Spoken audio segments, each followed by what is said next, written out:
Hey there. Welcome to your own personal deep dive. Today, we're going deep on something, well, you don't see every day. A rental service representative for water transport equipment. Hmm. Yeah, you heard that right. Interesting. When your request came through, I, I gotta admit, my curiosity was seriously piqued. What is so intriguing about this job? What kind of person thrives in this role?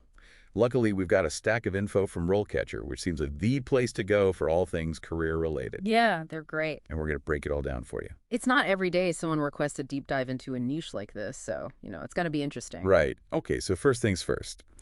What does a rental service representative actually do? I'm picturing someone in a little booth by a dock, handing out life jackets and sunscreen. Well, get ready to ditch that image. This is a multifaceted role, and this career guide from RoleCatcher breaks it down beautifully. They manage rental agreements, which means dealing with contracts and payments, and maybe even some light legal stuff. Then there's the customer interaction side, answering questions, explaining rental terms, and, as we'll see later, maybe doing some on-the-fly problem solving. Okay, so more than just handing out keys to a jet ski. Way more. It's about ensuring a smooth and enjoyable experience for the customer, which means having at least a basic understanding of how the equipment works. This FAQs section mentions troubleshooting equipment issues, which, let's be honest, with anything on the water, there's potential for things to go a little sideways. Exactly. Imagine a customer comes back with a stalled jet ski. It could be something simple, like they forgot to turn the fuel line on. Don't laugh, it happens. Or it could be something more complex, like engine trouble. Knowing the basics about these machines is critical, and you might even need to get your hands dirty.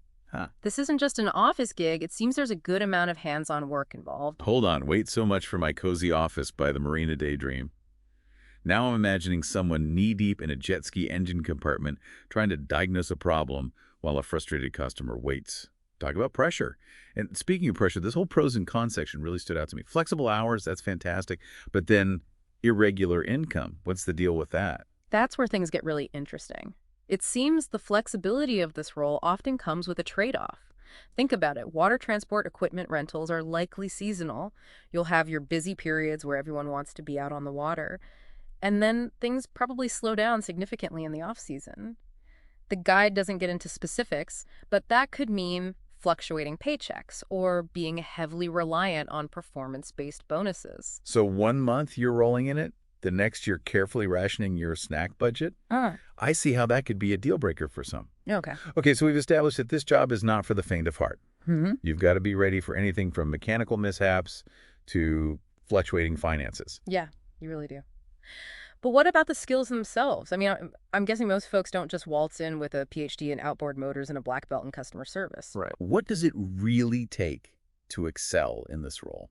You're right, it's a unique blend. And surprisingly, this specialism's breakdown from RoleCatcher reveals that customer service takes the lion's share at 63%, even more than administrative tasks, which clock in at 56%. Wow. So yeah, you're not just managing boats or jet skis, you're managing people and their expectations. 63%. Wow. So Yes. more people person than propeller head. That's wild. Yeah. It makes sense, though. Dealing with the public always comes with its own set of, shall we say, learning opportunities. Exactly. Remember those FAQs we mentioned earlier? They highlight the potential for challenging customer interactions.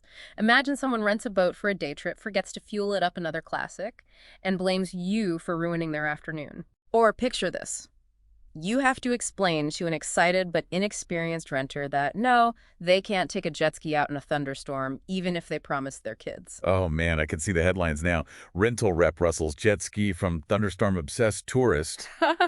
But seriously, those scenarios require some serious patience and conflict resolution skills. Absolutely. This role is about clear communication, managing expectations, and sometimes even being a bit of a psychologist. Oh, yeah. You need to de-escalate situations, find solutions, and make sure everyone leaves, if not thrilled, at least satisfied enough not to write a scathing online review. It sounds like you need the patience of a saint combined with the resourcefulness of a wilderness guide. Yeah. But hey, maybe that's part of the appeal. Speaking of appeal, let's talk career trajectory. Can you actually climb the ranks in the world of water transport equipment rentals? Or are you destined to forever hand out life jackets and troubleshoot temperamental engines? Don't worry, this isn't a dead-end job. This career stages section is actually quite promising. It outlines a clear path from entry-level roles all the way up to senior management positions. Hold on, senior management. As in, you could be calling the shots for the entire rental operation. I'm picturing a corner office overlooking a marina, a team of eager assistants, and maybe even a company boat. Hey, I like where your head's at. But in all seriousness, the potential for advancement is definitely there. You could move into a managerial role overseeing other rental reps or specialize in a particular area like fleet management, maintenance, or even customer relations. The guide even mentions some folks leveraging their experience to branch out into related fields like logistics or marine sales. So you could go from handing out keys to managing a fleet of luxury yachts. That's a plot twist I didn't see coming. It's true. This role can be a fantastic stepping stone for someone who's ambitious and eager to learn. But even if you're not gunning for the corner office, this RoleCatcher guide stresses the importance of continuous learning. They recommend staying up to date with industry publications, attending conferences, and even joining professional organizations. So even if your heart belongs to jet skis, it pays to know a thing or two about, I don't know, catamarans or something. Exactly. The water transport industry is constantly evolving with new technologies, regulations, and customer demands. Staying ahead of the curve is crucial for anyone who wants to thrive in this field, regardless of their specific role. Right. It's about showing that you're adaptable, knowledgeable, and passionate about the industry. Speaking of adapting to a changing world, let's talk about this whole AI to the rescue thing. Because RoleCatcher seems pretty gung-ho about their AI-powered tools. You really do. They even claim they can help you beat the automated recruiter. Now, I'm all for a good David versus Goliath story, but battling an algorithm sounds a tad intimidating. Is this the future of job hunting? Are we all going to need coding skills just to land an interview? That's a great question, and one that a lot of people are grappling with. AI is definitely changing the recruitment landscape, and yes, it can seem a bit overwhelming at first. But let me demystify it a bit.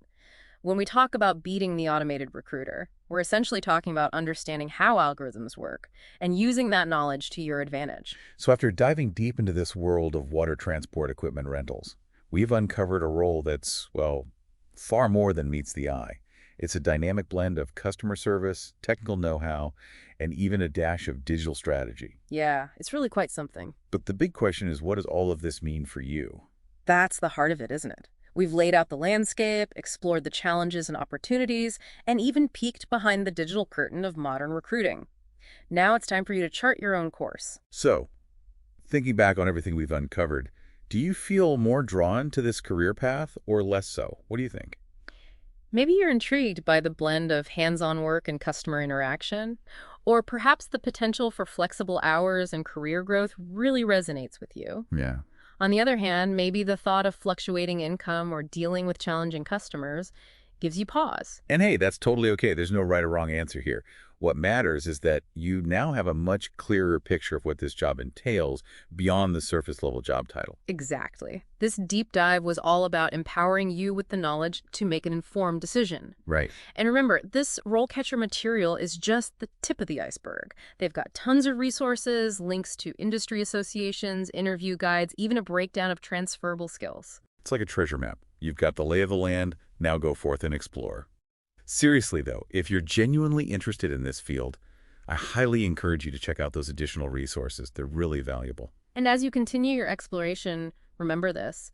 No matter what career path you're considering, taking the time to understand the industry trends, required skills, and potential growth opportunities is absolutely essential. Yeah, couldn't agree more. Don't be afraid to ask questions, do your research, and yes, even request a deep dive or two. You never know what hidden gems you might discover. And who knows, maybe your request will be featured on a future episode. Until then, happy exploring. Happy exploring, everyone.